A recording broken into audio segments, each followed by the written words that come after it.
Joined here post-game with head coach Zach Shaver from the L-Trip volleyball team. And coach, we'll just start it off, just open comments on the match today. We did a lot of good things. We gave ourselves a chance. In set one, they kind of pulled away at the end, which they're a great team. That's what they do. Set two, I was a little disappointed in our players. We made it at 23 all. We made 2 errors to lose that set. They didn't win it. We lost it. And then we started off great in set three. I was really happy with the energy. And then all of a sudden, once they pushed back, we just kind of lost our cool. And I was a little bit definitely disappointed in the second half of set three. Yeah, Zach, I know you guys have obviously played a really tough schedule to this point with 9 ranked opponents. I know sometimes it can be frustrating at times when you guys aren't able to win games like that. But at a certain point, do you sit there and think at the end of the day, this is just going to do nothing but make us better? I did until we fell apart in set three and made mental errors. Up until that point, I knew that was making us better for Region 9 North Conference play. And we've been on that path. Even though we haven't put as many wins on the board, we've definitely improved a lot. And it showed in the first 2 sets. I mean, we were right there with the number 4 ranked team in the country. And they're one of the only teams that's played a tougher schedule than us. And they're doing well. But yeah, until that last part where we just made a bunch of mental errors and our communication broke down, you could tell the players were frustrated, then that I'm disappointed with. But the rest of it was good.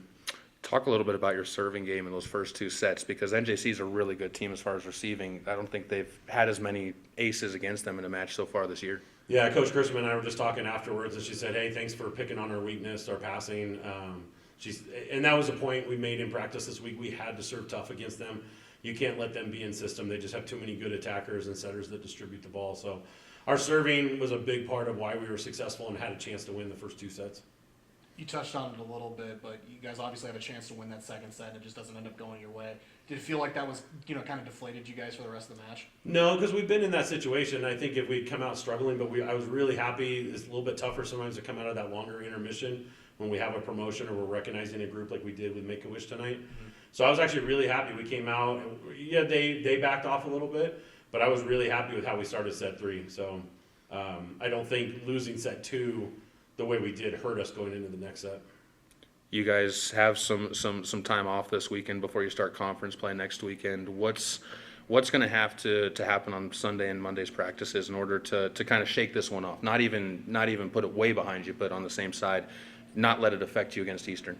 Coaching staff, we've got to come in and create some really hard pressure situations in practice that they've got to be able to execute the way they do when it's 15-15 and be able to execute at that level when it's 23 all. And so as coaches, we've got to figure out, which is really tough to do, how to simulate end of game pressure. And that's what we're going to work on so that when we're in that situation in the future, we're scoring those 2 points instead of giving them 2. Coach, thanks so much for the time. Thank you.